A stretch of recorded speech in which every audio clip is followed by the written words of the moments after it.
This is a download from the BBC. You'll find more information at bbcworldservice.com.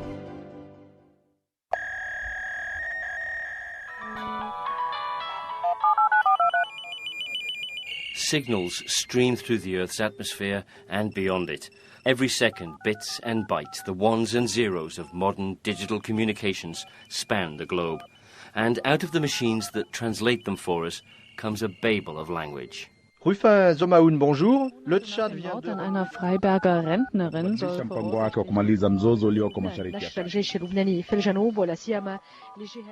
Professor David Crystal is a specialist on language and the internet. Does he think this is a revolutionary time? Yes, I do. I think it's a revolution because we've now got an electronic medium where previously we had only two other mediums of communication, namely by speech and by writing. This just doesn't happen very often in the history of humanity. You know, speech was 50,000 years ago, writing was 10,000 or so years ago, and now we've got electronic communication coming in. The English language thrived on the early internet. But as this new medium has developed, other languages have found a place too. Some of them were close to extinction. Askaya. It's taken me just a minute or so to find a website which can teach me something of the Cherokee language, the tongue of one of the Native American tribes. Oh, yes. Oh, and listen, here's a song in Iga. It's the mother tongue of just a few hundred people in Ivory Coast. Here's Professor Crystal again. 2003 was the amazing date when, for the first time, the number of web hosts that were working through the medium of English went below 50%. And I think that's going to be the pattern for the future. I did a survey of the number of languages and found 1,500 languages on the internet. That's a quarter of the world's languages. 1,500? 1,500, yeah. Do you think the technology has made a difference to languages which were struggling under the old regime, as it were? Yes, I do. Let's remember that something like half the languages of the world, that's about 3,000 languages, are so seriously endangered that they are almost certainly going to die out in the course of the present century. Now, if you've got an electricity supply and a terminal, it's dead easy. You just put your language up there. Actually, तुम दोनों के लिए surprise है. जो हर married couple चाहता है. Raman and Juhi Rekhi, both of them Sikh, are watching an Indian television station at their neat new home in North London. You can now carry your culture with you wherever you go. The communications revolution means that old social groups can survive despite separation, and new groups, new friendships, new societies even, can evolve on the basis of shared interests, not shared neighbourhoods. For Raman and Juhi, modern communication technology has changed their lives. If someone's getting married in a typical Asian household, it's, I would say, initiated by the parents. I could have never imagined that I'm going to get married through the internet site. Then obviously when I saw Juhi, her photographs initially, I had the mindset that yes. The initial start was through our parents. They registered you on the website? Yes. So our parents put our profile along with a photograph on the website, and they were looking for other profiles to match that. And that's when my dad found Raman's profile and probably his father found mine. Let's have a look at this website. Options you have is different age groups, different places as well, whether it's UK or US or India, and different religions. So mine was registered in the Sikh profile. Did you ever expect that you'd find your husband through the internet?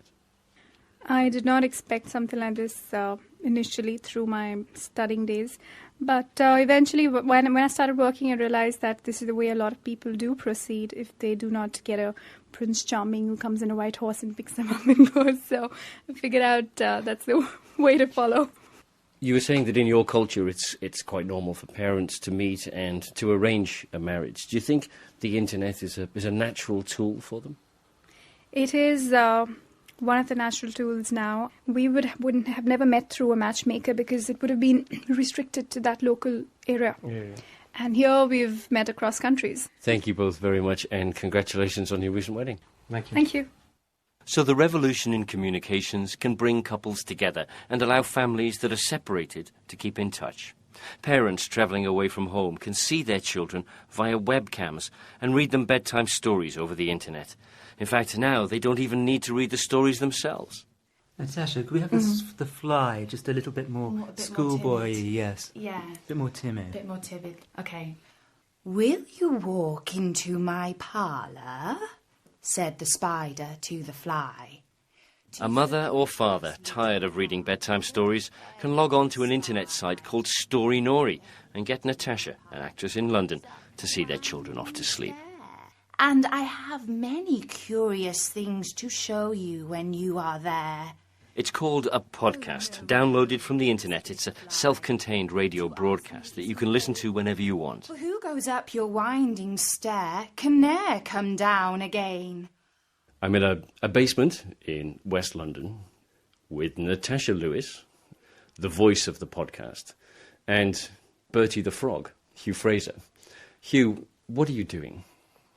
We're broadcasting to the world, and we are broadcasting in particular to children who now know Natasha and imitate her trademark bye-bye, which she can do a lot better than I can. Bye-bye!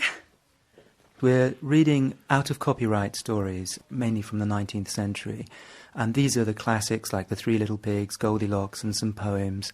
And then we intersperse some of our own stories about Bertie the Frog and his pond life friends, and we're building a little brand and a set of characters that we hope to exploit financially one day. And you're selling this on the web? We're giving it away for free on the web. That's what it's all about. Most podcasts are absolutely free. We have about 40,000 downloads a month, and we've only been going since November 2005. There's no longer this kind of hold which the mainstream media has by owning a radio network. It's much more of an equal world, and that's what's revolutionised communications, I think. How can you make money out of this? Well, I don't know entirely whether we will make money, but I hope that we will become millionaires. And I think the way that people are going to make money out of podcasting is by sponsorship. The spider wearing his particular brand of sports shoes enticed the fly with her dress from so-and-so. Well, it could be a little bit of product placement, like you mentioned, but I think it would be more likely this poem about a spider is brought to you by, well, probably not Fly Killer. Natasha, you've got tens of thousands of people listening to you. You're operating from a small basement in West London. What's it like to have that kind of audience from this kind of setting? It's so exciting when you receive emails from a little girl in America and she's been listening to it and she really loves it, and that's great, yeah, to be able to reach all across the world, definitely. Hugh, thank you. Natasha, bye-bye. Bye-bye! I've met several people while making these programmes who do read their own children to sleep, but from hundreds of miles away. If we talk about those high flyers who read their bedtime stories to their children over the telephone, I don't think that that's a positive substitution, even if you add video conferencing to it. Dr. Harry Witchell is a psychologist and an expert in body language. He says that long-distance communication changes the nature of our relationships. The most obvious thing would be the closeness of the interaction. So the classic example is if I start talking to you from about 2 inches away from your face, it may make you feel very uncomfortable. It does a little but bit, yeah. You do actually get a very particular feeling from that. Our relationship has changed. Oh, yes, it has. I mean, a degree of nervousness has entered into it, I think. Okay. Now, that's just an example from talking, from 2 inches away. When a parent normally reads a bedtime story, the distances between people is usually quite close. They'll sit side by side with one another. Maybe the parent will have their arm around the child, and like they'll you be have reading. Around me now, yes. Yeah, exactly. It must be very friendly for you. Yeah. But what are you going to read? What they get out of that is they get more relationship. New technologies offer us many more opportunities to communicate. There's no doubt that the quantity of our chatter has risen. But what about the quality? Harry Witchell is sceptical. Communications has gone dramatically up because we have far more time to interact with far more different people. A world where communications are cheap, easy, rapid. Is that a world that you look forward to? It sounds like you're describing prostitution there.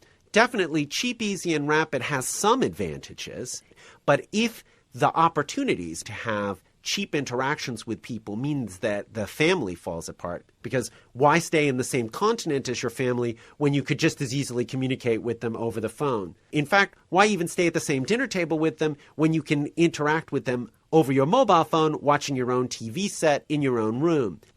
Sounds like a rather unpleasant future. For me, it would be a dystopia. He will obey Dr. Pollack and doing some tests. At a conference in central London, a man called Kevin Warwick is speaking to a theatre full of children. He describes himself as the first cyborg, part man, part machine, and we'll hear more from him later. But I've come here to speak to some of the children, Liam, Callum, Charlotte and Molly.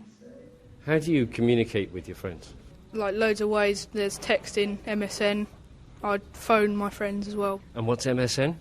It's like an instant messenger thing that you make an account for yourself and then you add your friends' accounts. You type into each other, but you can actually talk to each other. You can buy webcams and microphones. So you stay in more now? I probably do that, more than I would if these things didn't exist. I would definitely go out more. So how many times a day would you text your friends? When I'm outside school, probably about 50. A day? Yeah. What about you, Molly? I use texting quite often, about 50 times a day. What do you say to each other 50 times a day? Just an ordinary conversation. But you use slang words sometimes. You shorten words, so... Like what? If you wanted to ask them what they've been up to, you'd put WUUT, which stands for what you've been up to. Be right back is BRB. Got to go is G2G. We've come to meet you at a conference to try to find out your visions of the world in the year 2020. How do you think the way you communicate will change in that time? I think it will probably get more extreme than what we've talked about, because even my sister, she's got a laptop and I'll talk to her from upstairs and she's actually downstairs. Maybe that can happen in the future even more. I'm surprised you're as thin as you are. For this generation, communication is instantaneous. Writing a letter, you have to go and find a flat surface, piece of paper, a pen. Will Harris believes that the age of post is now past. And then that's it. And then the little man's got to pick it up, carry it around the world. That's not instantaneous at all. It's not spontaneous. It's the opposite of texting. Will Harris has written about text messaging, and he believes that this form of communication has shaken up society. It's brief, instantaneous, and leaves no room for the social niceties. About 6 months ago, I met Princess Anne at some charity thing. And it occurred to me that she was the first person I ever met who I couldn't call by their first name. And yet, 10, 15, 20, 30 years ago, it would be inconceivable that we call each other by their first names. If you met Tony Blair, he would probably say, call me Tony. So this calling people by their titles has disappeared. And I think part of what has made it such an untenable situation is you can't text, dear Mr. Blair. There was no time for deference. There was no time for formalities. You've got to cut straight to the chase. Part of what text messaging has done is it's speeded up the collapse of hierarchical societies. Changes to social structures and to families are happening now, but some predict much greater upheaval as we approach a time when we communicate as we've never done before. This is the University of Reading in southern England. It's a confusing campus, and I've had to ask for directions and follow the signs. Old methods of communicating information, but I've come to meet a man called Professor Kevin Warwick, who believes that he knows about the future of communication. My interest is really linking the human brain and the computer and the network together. And you've taken some fairly radical steps already to link human and machine. Tell us about them. Well, I don't think that they're radical, really. Well, let's have a look at the scars. They seem fairly radical to me. All right. One here, this is my upper left arm. This is actually where the first human to have a radio frequency identification device implanted in my arm. But then lower down in my arm, I've got a couple of scars here, one beauty there just by my wrist. That's where I had 100 electrodes to link my nervous system directly with the internet. Well, I'm going to get you to show us exactly why you've done these things to yourself. OK, well, let's go through. So this is the main entrance we're going through now with my RFID implant. Hopefully you can see there's a little box up there, and as I come through the door, the green light flashing. Hello, Professor Warwick. So the computer's recognised it's me and gave me a welcome. Quite formal, I have to say, for a computer, but there you go. And here we are in the laboratory, and now it should shut the door behind me. The professor had an RFID chip implanted in his arm, radio frequency identification. When it detects a radio signal, it answers back. We're in a lab now filled with computers and robots, and on the bench in front of us, a disembodied mechanical hand. Right, well, this is an articulated hand. When I had the implant in my nervous system, I went to New York and we put my nervous system onto the internet and linked it up to the robot hand, which was still here in Reading in the UK. So my neural signals went across the internet, across the Atlantic Ocean, to move the robot hand. The robot hand has fingertip sensors on it, and signals from those sensors were fed back across the internet to stimulate my nervous system, literally to stimulate my brain in New York. So effectively, my nervous system was extended across the internet. I was longest body in the world at that time. Now, there's a little box on the bench here. Let's have a look at this. Here we go. These are the two chips that were implanted into you, is that right? Yes, that's right. This one here, the bigger one, is actually the radio frequency identification device. Why would I want one of these? What are the benefits to me? Well, you have to think outside the box. Linking your brain via an implant like this to the computer, you can then communicate with others, not by this old-fashioned technique called speech that humans are stuck with, almost embarrassing that we still communicate like this, but you can communicate by thought. Why not? Now, you're talking nonsense here, aren't you? You can't just read each other's thoughts. What we have done so far with my wife, she had an implant, I had an implant, and we communicated telegraphically, nervous system to nervous system. Literally, every time she moved her hand, my brain received a pulse. You described speech as old-fashioned, outmoded. Come on, it's a wonderful thing. It's allowed humans to communicate for thousands of years. Oh, yeah. It's done us well, it served us fine, but now let's move on. Well, just a few steps down the corridor from the professor's laboratory is the office of Daniela Cherki. She's a sociologist and an anthropologist, and the work that she's doing here is effectively to study the scientist. Dr. Cherki, how are you? Mike Williams from BBC. Hello, nice to meet you. Your office is just round the corner from Professor Warwick's laboratory. One of your roles here is to sit on his shoulder and, I suppose, be his conscience? It's very difficult to be his conscience. I think that there are many people thinking that what he's doing is totally crazy and that he's an exception, that it's even useless to study him. I think these people are totally wrong. I think he's just one step further in something all of us are doing. The trend in our society is the quicker one can access information, the better. So the last logical step is what he's doing, merging with computers. I think we have to be aware now that what we are building is a new society. As long as we have just one Kevin Warwick, it's not a problem. But think about a society with 1,000 of Kevin Warwicks. It seems to me that one of the things that Professor Warwick is doing is making machines speak more rapidly, more efficiently to other machines, that the humans aren't part of that chain. I think the future we are building is more built for machines than for humans. It's almost normal, considering that background, that we have to eliminate human beings, because they are the problem.